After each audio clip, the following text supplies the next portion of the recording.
Nick Hagglund's highlight package for Toronto FC would include his huge header goal against Montreal in the 2016 playoffs and the team's MLS Cup victory a year later. But the 25-year-old said his perseverance through illness and injury means more than any single goal or game. Toronto FC defender Nick Hagglund heads the ball out of danger in an October 2016 game against New York City FC. Steve Russell, Toronto Star file photo. On the cusp of his 100th appearance for Toronto, Hagglund paused Thursday to reflect on his roller coaster career as a centre-back with the Reds. Appendix. Knees. You've got different things every year, and so just to stick with it and keep grinding when sometimes the cards feel against you, I'm just proud of it, said Hagglund. It's an honor, to be honest.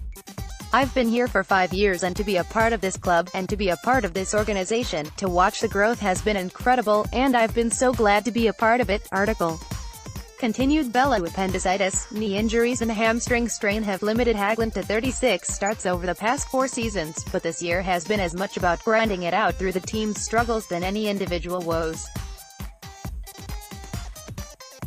The struggling club is in Orlando on Saturday in a battle between two teams desperately trying to climb up the standings. Orlando is 9th in the Eastern Conference, 1 place and 3 points ahead of reigning MLS Cup champion Toronto. This is a 6-point game, 6-point swing, Hagglund said.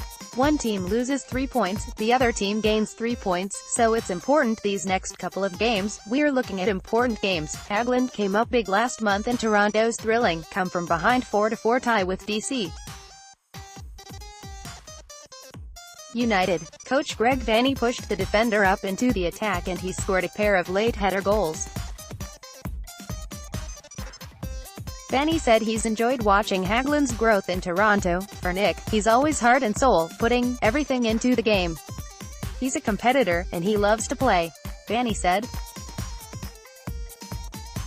His growth over the years has always been about taking his athleticism and some of the power and things that he has in adding game reading and recognizing situations, being able to see things early, communicate around him and ahead of him, and he's obviously making progress and strides in that area. Hopefully in the next 100 games, he'll continue to add little things to his game to keep looking like that mature veteran center-back that he can become. Article continued below. Vanney will count on Hagglund's steady presence on the back line Saturday, when Toronto looks for its first win in 6 games, 0-3.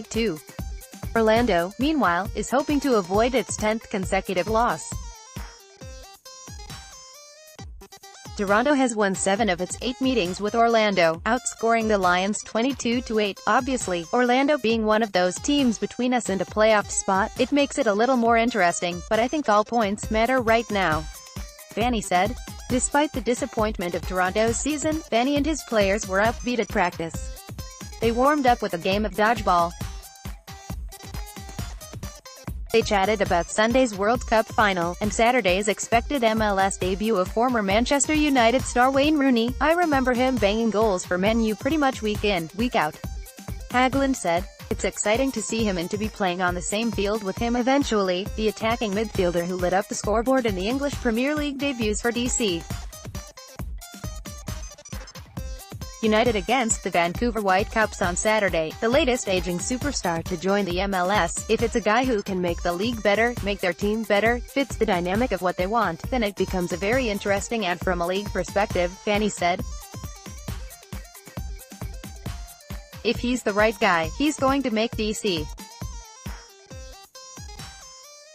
difficult down the stretch. I'm less enamored by the names and more the player and how they fit into the league and their teams. As for the World Cup final between France and Croatia, Hagglund has had France from the beginning, so I'm going to continue to ride him. Vanney said he wouldn't bet against Croatia. I looked it up and they have about 4 million people in Croatia, and that's impressive, Vanney said. It's hard to root against them, so I'm going to watch more as a fan than somebody who really has a horse in the race. Hagglund said French teammate Chris Mavinga has been ecstatic over his country's World Cup success. He's got a flag hanging out, Hagglund laughed. He's got jerseys on all the time. I swear he wears it every day to training.